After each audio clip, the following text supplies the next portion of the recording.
All right, we start off in the first with a horse called FARIHA. Looks absolutely cherry ripe as far as the form is concerned. Yeah, form is fair. At the end of the day, I think she's going to need a bit further. However, she certainly has some sort of a chance here. Some solid form. Starts off in the first race with a horse called Steady Way. Yeah, she wasn't showing us much at home before first run, and she put up a good effort.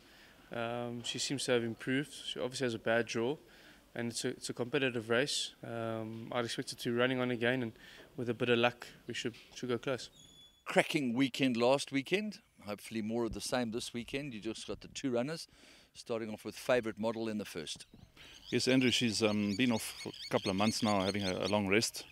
So I think I've given enough work. She seems pretty fit and well, and she's had a nice low draw. So we're expecting a decent run, a first three finish. There's one or two in there that will be quite hard to oppose, but we're in with a shout. Yeah, Andrew, in her first couple of runs, she wasn't quite up to it. She was still very, very immature. So I gave her a break, let her strengthen up and grow out.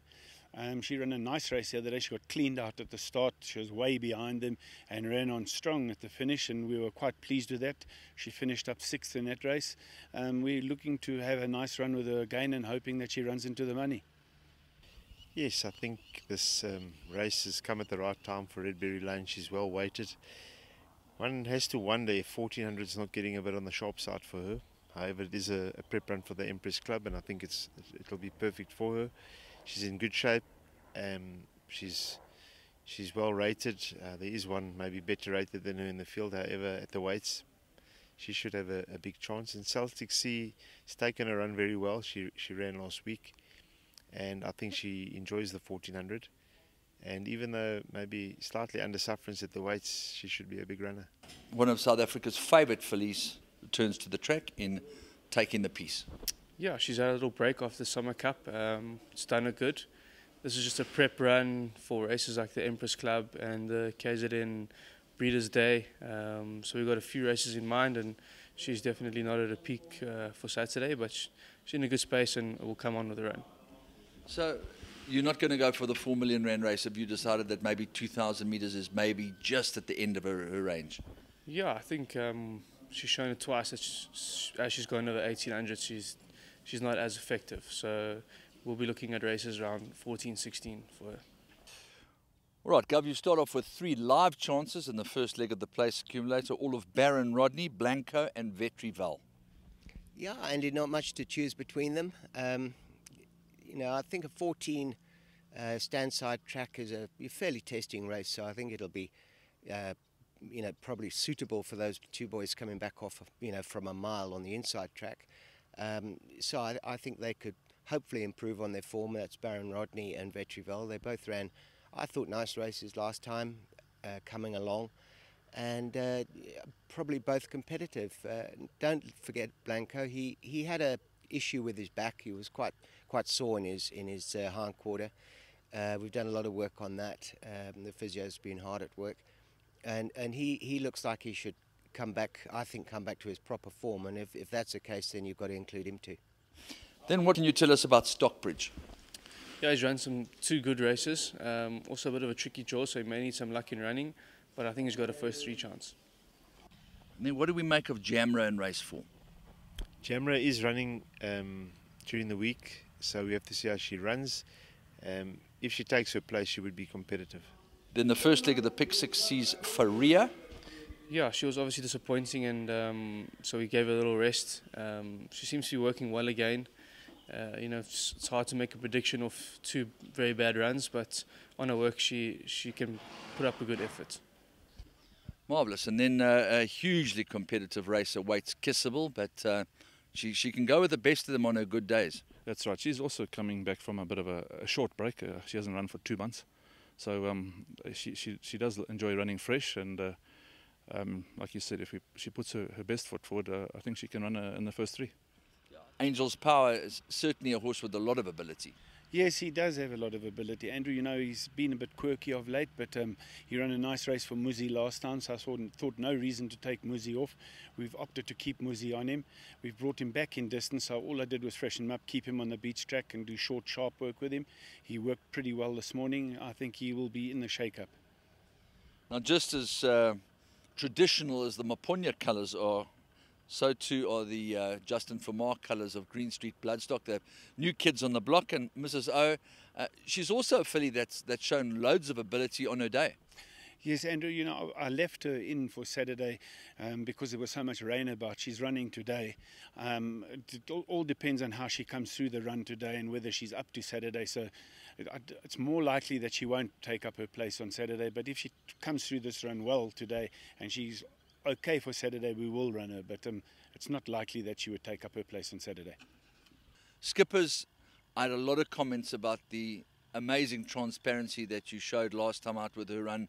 And she ran accordingly. She was in disgrace, but not really on top of her game, but she should be much closer to that now.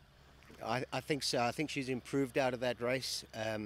You know, blood pictures are obviously risen a bit. Yeah, I think she'll run a big race. I think, Andy, off that weight. You know, obviously the race has got to go right, and it's a fiercely competitive race. I really do think it's a strong race, and a little to choose really between a lot of those horses in the field. The same with Billy. I mean, his two runs here have both been, I think, top class, and I really do think he's a smart horse in the making. And you know, a race like this, he's possibly weighted to win. Not necessarily if you look at the merit ratings, but I think he's possibly a touch above what he's rated at now. And he's so fast. He really is a lovely horse, and I think Turfentine 1160 is going to be right up his alley. Onto a very, very competitive lineup, all of Down to Zero and Riverine. Andrew, they're both in very good nick. Down to Zero won a very good race last time. He's able to win. That was albeit 1,000. He's just as capable over the 1160. Riverine is in a very good place. Gavin is quietly confident of his chances, but Sean Terry has brought the Arsenal back from Cape Town, and they're by no means a weak lot. You know, Sean has an abundance of talent in his stable, so we have to respect him. Robbie, I guess to a certain extent you must be going out of your cotton-picking mind just having two horses up here, but nobody can ever accuse you of not being dedicated and focused on the performance, particularly of Red Chestnut Road, who finds himself in a very competitive lineup on Saturday. Yeah, very competitive race, Andrew. And yes, it is. It's a bit boring here looking after two horses. But Red Chestnut, he's not quite where I want him just yet. The 1160 might be a bit on the sharp side for him anyway. Just hope he runs a good race. There was a lot to like about the way he moved this morning. Yeah, he moved well this morning, you know, but I still find him, he's not quite where I want him, you know, so he'll probably still need the run a little bit. But this will be more of a bring-on run. Okay, then you've brought the artillery. All of Bull Valley Grade 1 winner, Cirillo. Top horse. Exquisite Touch, Green Plains, Trip to Heaven. It doesn't get much stronger than that. Yes, Andrew, unfortunately, it's fortunately and unfortunate, but it's the right race for quite a few of them. And yeah, how do you leave them out when they deserve their chance at it?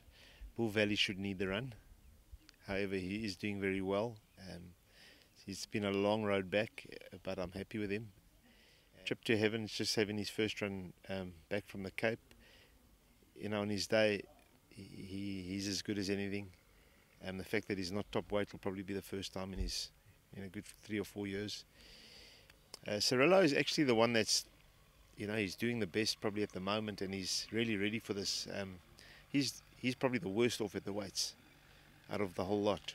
And obviously, we saw a horse like Michael's, that 3-year-old, get beat with in open company, carrying that Group 1 penalty.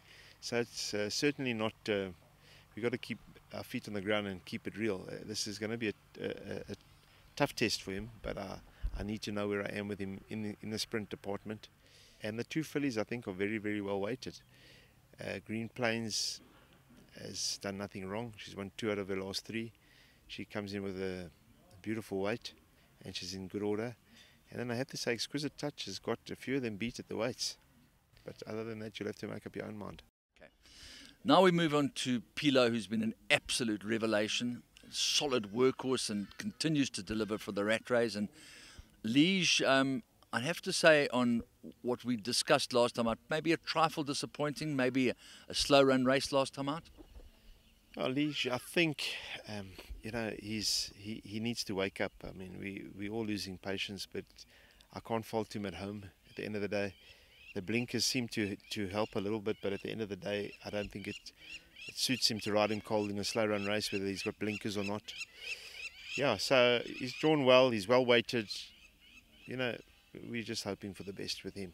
PILOU, he's not the greatest workhorse on the sand track, but his gallops are always very honest, and he's obviously a very honest racehorse. We're stepping up to the 1800, which is a question mark. He shows me that's what he wants at home, but you know, he has flopped before. That may have been with the blinkers on. I'm expecting a really big run from him. Social Order, really good comeback run. And now let's hope that you know, him and Anton Gel, he can go down a little scratchy, so that could put the rider off a bit, but he's in really good order. And I think this is his best course and distance, and he should be there. And then a really competitive race with PILOU and Liege in the race, as well as Noble Secret, Pietro Mascagni, and the Gutsy Dazzler. Yeah, we've got three nice runners there with a strong hand, and all have drawn very well, all have fit in very well, and should be very competitive. They seem to be in good form. Could you stick your neck out? Definitely not. We then move on to a daughter of River Jitez in Jetorio. Yeah, very good last win, first run back from Cape Town. Her gallop was good enough. Her heart rates were not maybe where they should be, and that's my only reservation, but her well-being, looking at her move, her form, everything suggests a good run, but her last gallop is a question mark. Yeah, funnily enough, both have disappointed me since winning their maidens. They won them fairly readily, but you know, the runs subsequent to that haven't inspired me. But you know, look, we hate to harp on about viruses, but it's been all over the place, and some of these horses will improve quite dramatically.